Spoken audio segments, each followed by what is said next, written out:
Bien, entonces vamos a ver cómo nos va con esto. Ahí está, ¿no? Bien, entonces hoy es 31 de octubre, un dato importante. Y vamos a ver el siguiente problema. A ver.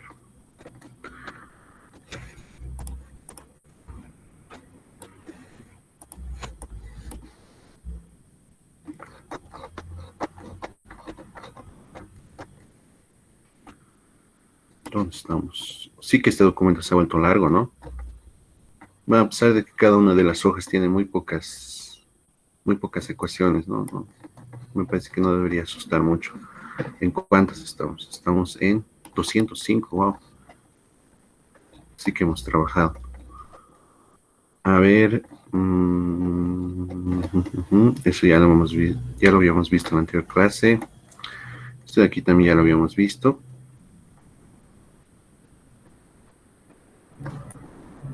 Este de acá no me acuerdo si lo vimos. Creo que sí lo hemos visto. Vamos a ver este de acá, ¿ya? Este es el problema número... Uy, no tiene número. Bueno, es un problema que está ahí y que no lo hemos visto. Bien, este es uno de los primeros problemas que ha entrado. Este creo que entró al examen de segundo turno o algo por el estilo. Los dos primeros puntos corresponden a ese problema. Y aquí ya estaba unas preguntas que correspondían al tema de tensores. En este caso yo los he cambiado y los he cambiado por algo que quiero que veamos, que es cómo calcular el gradiente, la divergencia y el rotacional, pero en coordenadas curvilíneas.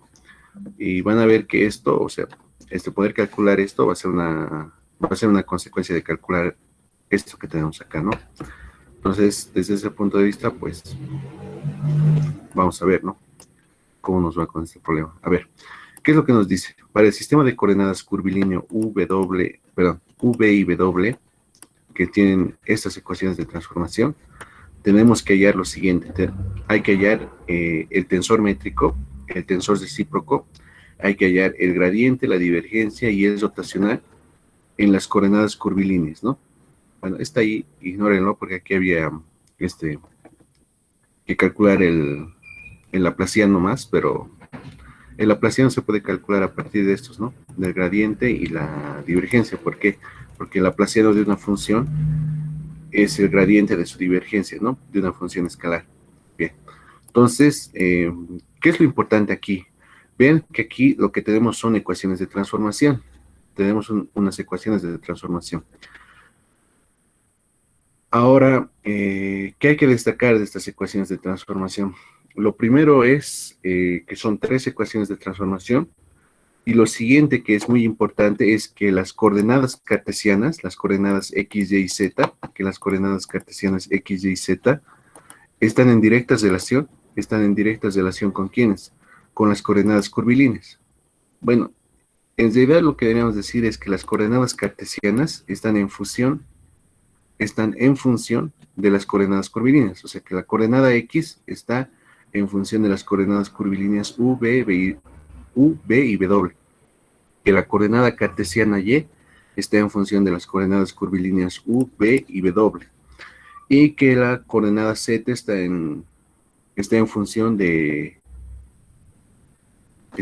las coordenadas curvilíneas u, b y w. Bueno, en este caso estaría solo en función de 2 por w, ¿no? Nada más. Bueno, y aquí también tiene sus características, ¿no? Cada función ya. Entonces, como tenemos las coordenadas cartesianas en términos de las coordenadas curvilíneas, lo que tenemos que hacer primero es hallar la base contravariante de este sistema de coordenadas curvilíneo. Bien, entonces voy a tomar el vector de posición. Esto va a ser x, y, z. Esto va a ser de aquí x, y, z. Aquí me disculpas, esto de aquí debería ser z, pero z, ¿qué es igual? Z es igual a 2 por w, ¿no? Y reemplazando todos estos que tenemos aquí, el x, el y el z en el vector de posición, vamos a tener esto. X en la dirección de y en la dirección de j y z en la dirección de k. Pero estoy reemplazando ¿qué? Estoy reemplazando las ecuaciones de transformación. Entonces, lo que tenemos que hacer ahora acá es lo siguiente. Hay que derivar el vector de posición con respecto a u, con respecto a b y con respecto a w. Y de ahí vamos a obtener a los vectores alfa 1, alfa 2 y alfa 3, ¿no? Entonces, hay que derivar esto con respecto de U, hay que derivar esto con respecto de B, y hay que derivar esto con respecto de W. Bien, entonces, a ver, para los que se están integrando recién, pues estamos resolviendo este problema que tenemos acá, ¿no? Para el sistema de coordenadas curvilíneo, para este sistema de coordenadas curvilíneo, hay que hallar el tensor métrico. Y ese sistema de coordenadas curvilíneo está dado por estas ecuaciones, donde las coordenadas cartesianas están en términos o en función de las coordenadas curvilíneas.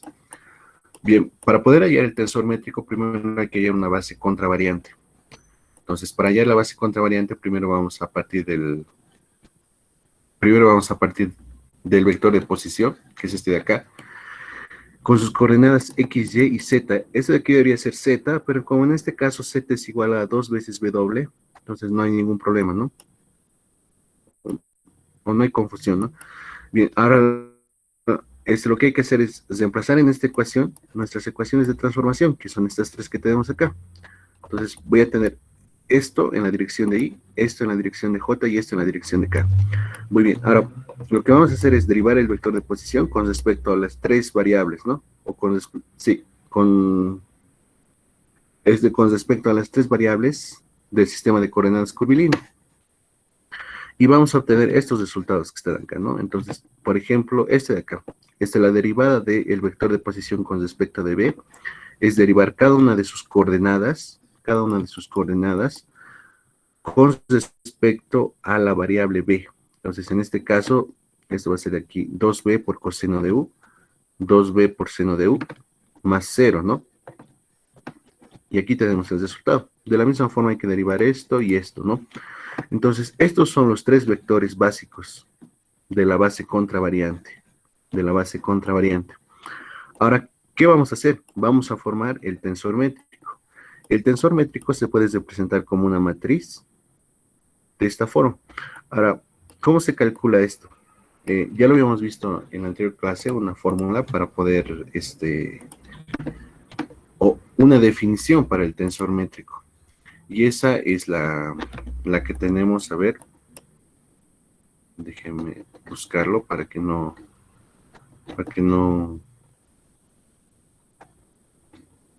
esto está en las presentaciones, ¿no? Del anterior. Bueno, es el problema que estamos revisando ahora, no, lo coloqué, es decir, pero la definición del tensor métrico sí está. Y la definición del tensor métrico tiene que estar por acá. Aquí está.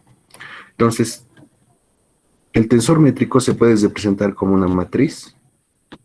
En este caso, este va a ser una matriz 3×3.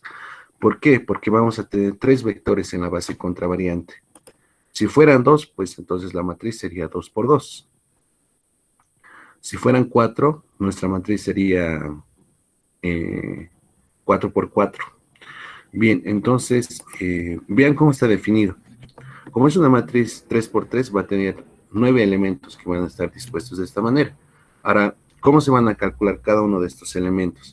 Vean que es alfa 1, escalarmente alfa 1, el elemento que esté en la primera fila y la primera columna. Ahora, por ejemplo, este de acá va a ser alfa 2, escalarmente alfa 3, y va a ser el elemento que va a estar en la segunda fila, y en la tercera columna. O sea, lo que hay que hacer para poder calcular los elementos del tensor métrico es calcular los productos escalares de los vectores de la base contravariante. O sea, tengo que tomar los vectores de la base contravariante a 2, o sea, en este caso tengo 3 vectores de la base contravariante, tengo que tomar pares y hacer sus productos escalares. Y de esa manera vamos a obtener. Ahora, vean que aquí hay un orden, ¿no? 1, 1, 1, 2, 1, 3. Esto es la primera fila, ¿no? Esto de aquí es la segunda fila. 2, 1, 2, 2, 2, 3. Y aquí lo propio para la tercera fila. Hay un orden aquí, ¿no? Bien, entonces vamos a ver esto cómo lo hemos desarrollado en nuestro caso. Entonces, los elementos de la base contravariante, los elementos del tensor métrico se van a calcular a partir de los vectores de la base contravariante, que en este caso son estos. Entonces, Lo que tengo que hacer es alfa 1 escalarmente alfa sub 2, alfa sub 1 escalarmente alfa sub 3, alfa sub 2 escalarmente alfa sub 3, luego alfa sub 1 escalarmente alfa sub 1, alfa sub 2 escalarmente alfa sub 2 y alfa sub 3 escalarmente alfa sub 3, ¿no? Y luego lo que tenemos que hacer es reemplazarlos, ¿no? Vean que aquí yo ya tengo, ¿no? Todo el arreglo. Entonces, si ustedes hacen alfa 1 escalarmente alfa sub 2, les va a dar 0. Ahora, lo que hay que recordar es que el producto escalar es conmutativo. Por lo tanto, alfa sub 2 escalarmente alfa sub 1 escalarmente alfa sub 2 es igual a alfa sub 2 escalarmente alfa sub 1. Y en este caso nos va a dar 0. De la misma forma, esto nos va a dar 0. Alfa sub 1 escalarmente alfa sub 3 nos va a dar 0. Y alfa sub 2 escalarmente alfa sub 3 igual me va a dar 0. Donde alfa sub 1, alfa sub 2 y alfa sub 3 son estos vectores, ¿no? Entonces, está bien esto de acá. Estoy haciendo el producto escalar de pares de vectores de la base contravariante. Y como pueden ver, si si hacemos el producto escalar, eh, de dos vectores distintos de la base contravariante, siempre nos va a dar 0, ¿no? 0, 0, 0. Lo que quiere decir esto de acá, quiere decir que esto es una base ortogonal. Esto de aquí es una base ortogonal. ¿Por qué? Porque pares de vectores, su producto escalar es igual a 0. Y dos vectores son ortogonales cuando su producto escalar es igual a 0. Entonces, cualesquiera par de vectores de la base contravariante son ortogonales. Por lo tanto, esto de aquí es una base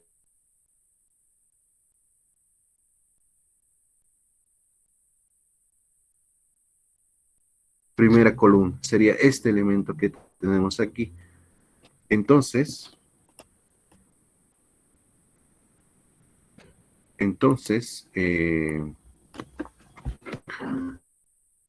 este de aquí sería el 0, ¿no? Entonces, vean que aquí hay una especie.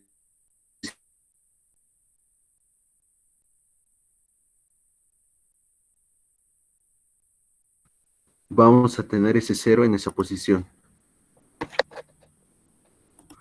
¿Qué va a ser este de acá? Luego, tercera fila y primera columna iba a ser este de acá. Entonces, este con este se refleja, ¿no? Y por último, este de acá va a ser segunda fila, tercera columna y tercera fila, segunda columna, ¿no? ¿Qué va a ser este de acá? Entonces voy a tener este y este de acá. Entonces vean que estos ceros están acá, ¿no? Están dispuestos aquí.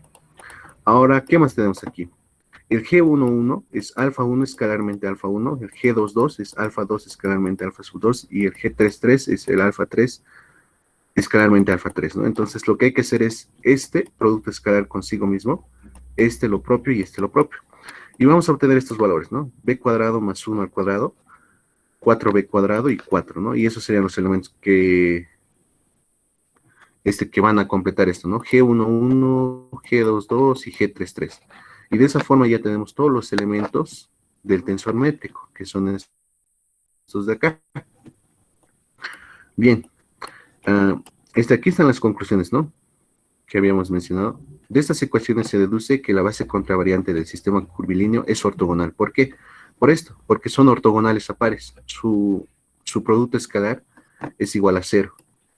Por lo tanto, el sistema de coordenadas V y W es un sistema ortogonal, ¿no? Es un sistema de coordenadas ortogonal. Bien, ahora, para que esta base sea, ¿cómo lo puedo decir? Para que esta base facilite el trabajo, cuando uno va a trabajar con ella, valga la redundancia, hay que convertirlo a cada uno de estos vectores en vectores unitarios, porque de esa forma vamos a tener una base ortonormal. ¿Por qué es importante tener una base ortonormal? Porque cuando tenemos bases ortonormales, los vectores por lo general son más fáciles, o mejor dicho, es más fácil expresar un vector como combinación lineal de los vectores de una base ortonormal. Si uno quiere representar un vector con respecto a una base cualquiera, por lo general es más complicado poder hallar los escalares de la combinación lineal.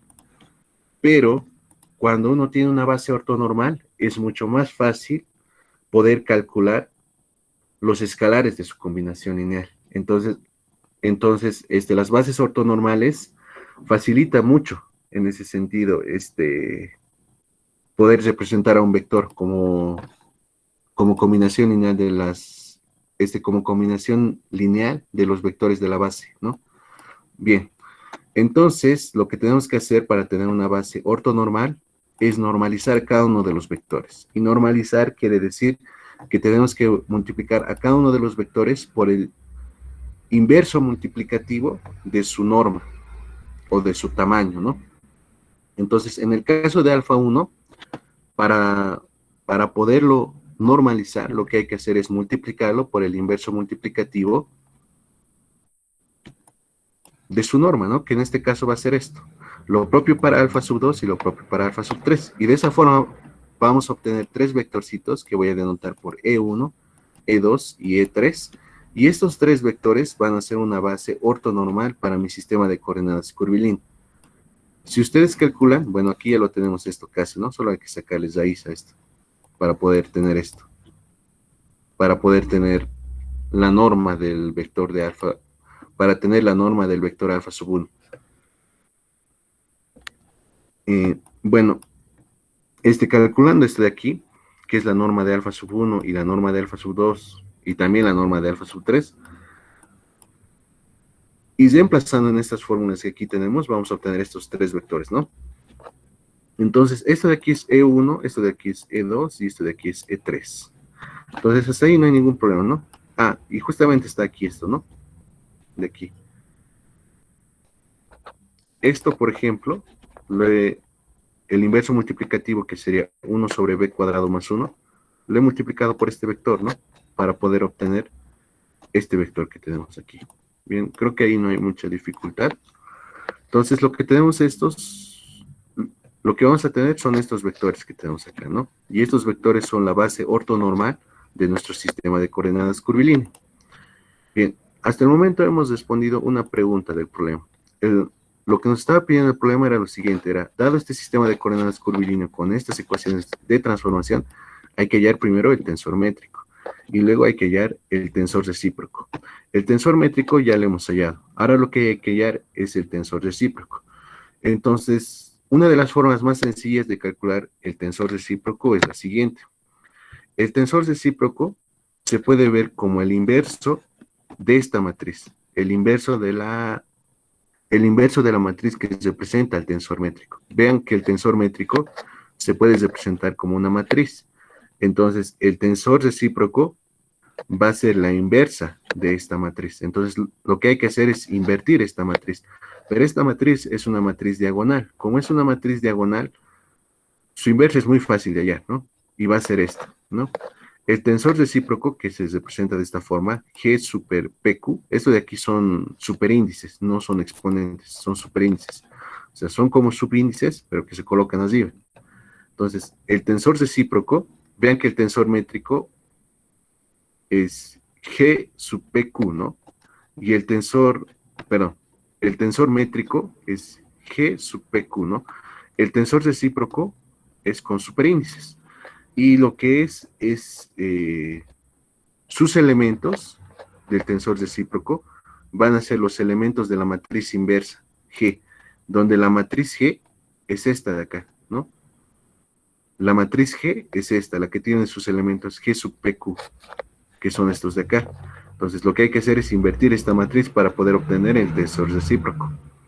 Bien, entonces, dicho eso, lo único que hay que hacer es invertir esta matriz. Y esta matriz, pues es fácil invertirlo. Lo que hay que hacer es hallar el inverso multiplicativo de los elementos de la diagonal y colocarlos en el lugar correspondiente, ¿no? Y esto de aquí sería el tensor recíproco, ¿no? Con sus elementos. Y pues bueno, lo que habríamos hecho hasta acá es haber hallado ya ambos tensores, ¿no? El tensor métrico y el tensor recíproco. Ahora, ¿por qué es importante hallar estos tensores? Es por lo siguiente, Porque una vez que tenemos esto, ya podemos calcular esto que tenemos acá, que es hallar el gradiente, la divergencia y el rotacional en coordenadas curvilíneas. Entonces, eso es lo que vamos a ver ahora. Ya hemos hallado el tensor métrico y el tensor recíproco.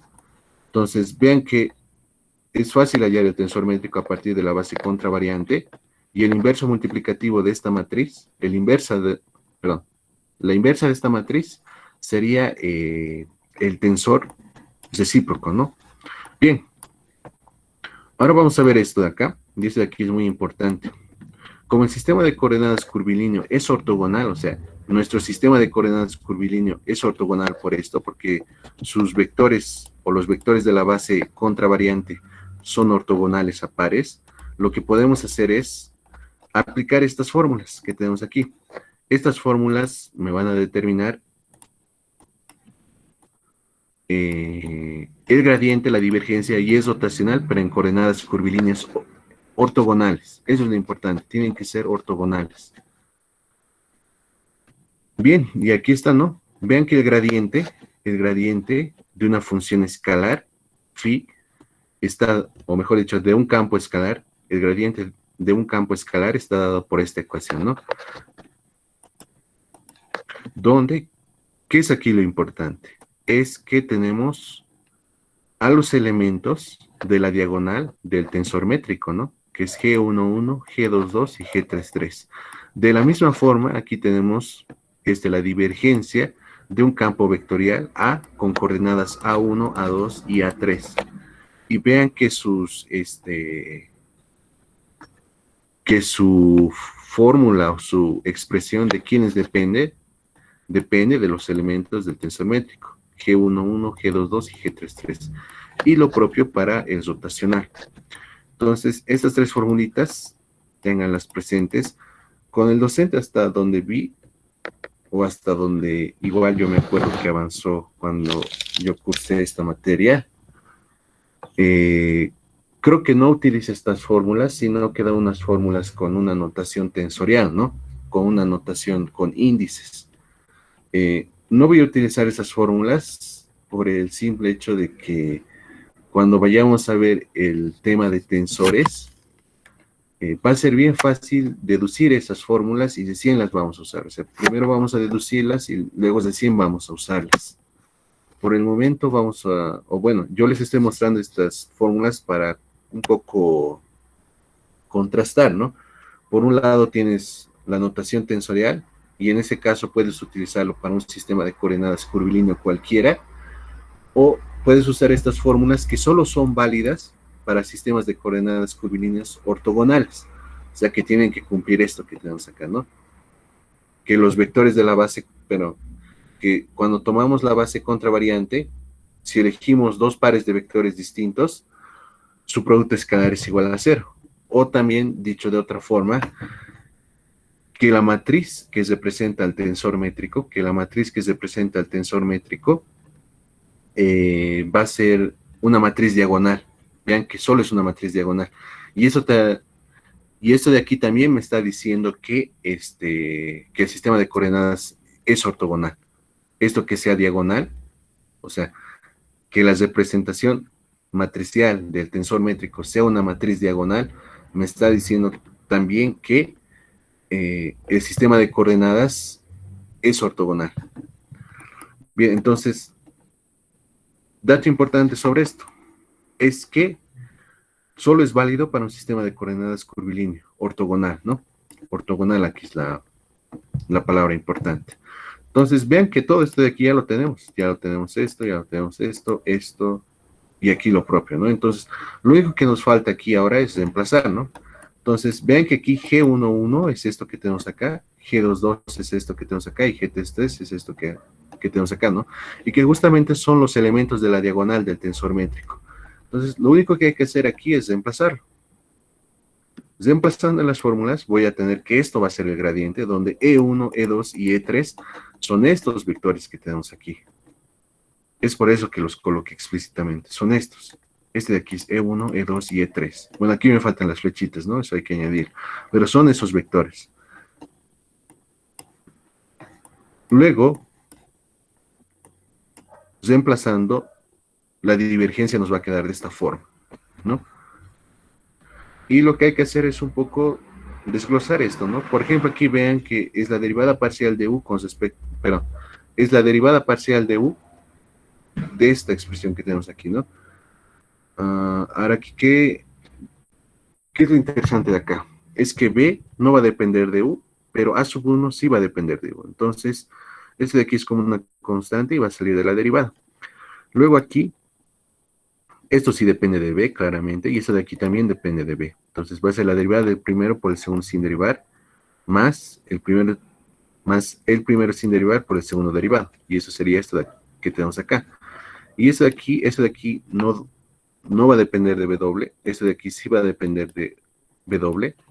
A ver, vean aquí que esto es de la siguiente manera. Este de aquí, este campo vectorial, está expresado como una combinación lineal de los vectores de la base contra variante. Es más, está expresado como una combinación lineal de estos vectores. Eso debería haberlo aclarado acá, pero no lo hice. A ver, se los voy a colocar cuando les vaya a pasar cómo está determinado este exactamente, ¿no? Pero, a ver, les mostraré de dónde saqué esto, ¿no? Está aquí en el Shaun. En el Shaun también están las demostraciones. Aquí está, ¿no? A es una combinación lineal de los vectores E1, E2 y E3, ¿no? Eso es a lo que me estoy refiriendo. Y phi es una función escalar. Entonces son estas tres fórmulas las que he descartado.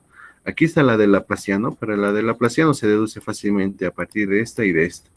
Entonces, vean que el campo vectorial no está expresado en la base canónica, está expresado en la base ortonormal, pero del sistema de coordenadas curvilíneo. Está expresado como combinación lineal de esta base. Ahora, cada una de las coordenadas de A, o sea, A sub 1, A sub 2 y A sub 3, va a depender de quién, va a depender de U, B y W en este caso. Entonces, es por eso que estoy haciendo estas simplificaciones con respecto a acá que tenemos, ¿no? Por eso esto depende de aquí de U, B y W, ¿no? Entonces, como estoy derivando con respecto de W, esto no depende de W, pero esto sí. Entonces, esto sale como una constante. Y al final vamos a tener esta expresión que tenemos acá.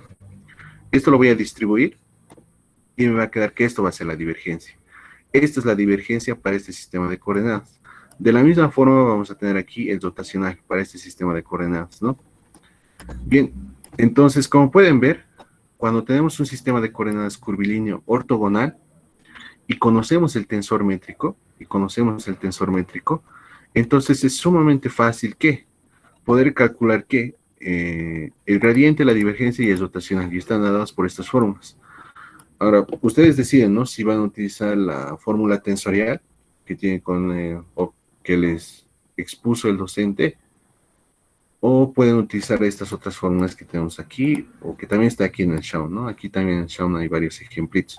Aquí ven que, por ejemplo, usa H1, H2 y H3, ¿no? Pero yo lo estoy colocando todo en función del tensor métrico, ¿no? Aquí está la explicación y la relación, ¿no? Para llegar del uno al otro. Justamente por acá. Todo esto tiene que ver. Bien, vamos a ver el siguiente problema. No sé si es que hay alguna duda, alguna consulta.